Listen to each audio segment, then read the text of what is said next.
C'est une piste dont on ne sait trop si elle arrivera quelque part, qui serpente sur les hauteurs du plateau central haïtien.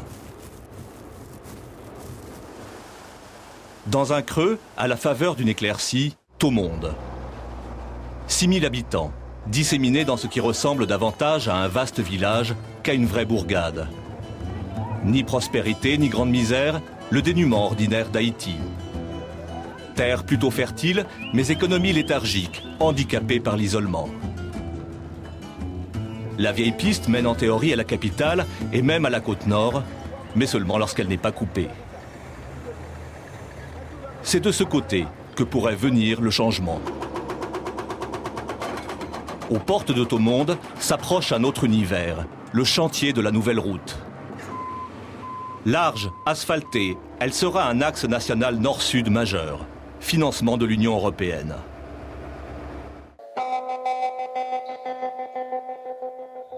Promesse de développement sans doute, mais encore irréelle pour les habitants. La famille Calixte vit au bord du futur chantier. Le père cultive son propre carreau, à peu près 1 hectare. Canne, et puis banane. On cultive la canne, les bananes, le maïs, le petit mil. C'est ça que nous cultivons. Parfois, nous pas capables. Mais nous ne travaillons pas bien. Nous sommes obligés de tout faire à la main parce que nous n'avons pas d'argent.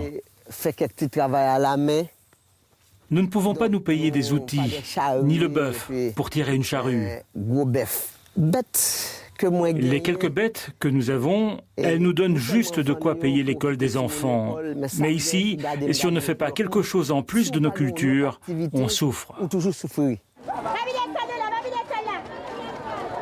3 fois par semaine, c'est le marché de Thomonde. L'épouse de matelot, Ilomène, y vend ce que l'on appelle ici le pépé, des vêtements usagés de récupération venus des pays riches, achetés au poids.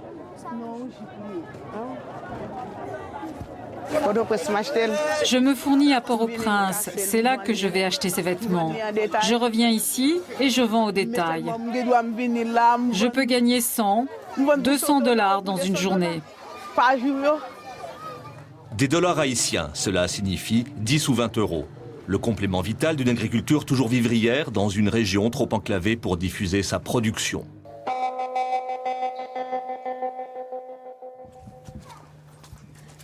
Entre petits-enfants, enfants et grands-parents, Matelot et Ilomène ont 7 bouches à nourrir.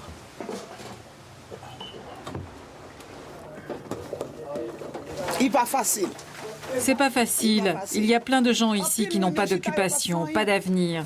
Ils passent leur journée à ne rien faire ou à traîner au café. Ça nous fait souffrir. Mon grand-fils n'arrive pas à trouver du travail. Ici, presque tout le monde cherche du travail. Et le souci d'Ilomène, c'est lui. Mathéis, 35 ans, 2 petites filles, il vit à la maison à la charge de ses parents. Son destin se présentait mieux. Études secondaires, formation d'électricien à Port-au-Prince, mais il n'y a jamais trouvé d'emploi. Encore moins à Thomonde, conséquence indirecte de l'isolement, l'électricité n'y arrive plus depuis des années. Désœuvré, Mathéis traîne. Ici, les distractions sont rares. Le bar, la très populaire gaguette, les paris sur les combats de coqs. Ainsi passent les années. Moi, je veux que cela change. Et aujourd'hui, je voudrais travailler, faire n'importe quoi, pour que demain, mes petites vivent mieux. De sa chaise, Mathéis peut suivre l'avancement de la route des Européens, enfin concrète. Elle va tout changer, il y croit. Cette route, elle va nous apporter beaucoup de choses. Il y a beaucoup de gens qui vont acheter des véhicules et qui vont se lancer dans le commerce. Nos mangues, au lieu de les laisser pourrir, on va pouvoir les envoyer dans tout le pays. Moi-même, j'espère bien vivre un jour de cette route. Trouver quelqu'un qui a une camionnette et gagner un peu d'argent. Et en attendant d'accomplir ses rêves, Mathéis espère de la route un bénéfice plus modeste, mais plus accessible dans l'immédiat, un emploi sur le chantier.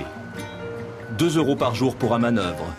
Même ici, c'est peu, mais comme les autres, Mathéis n'a pas beaucoup le choix.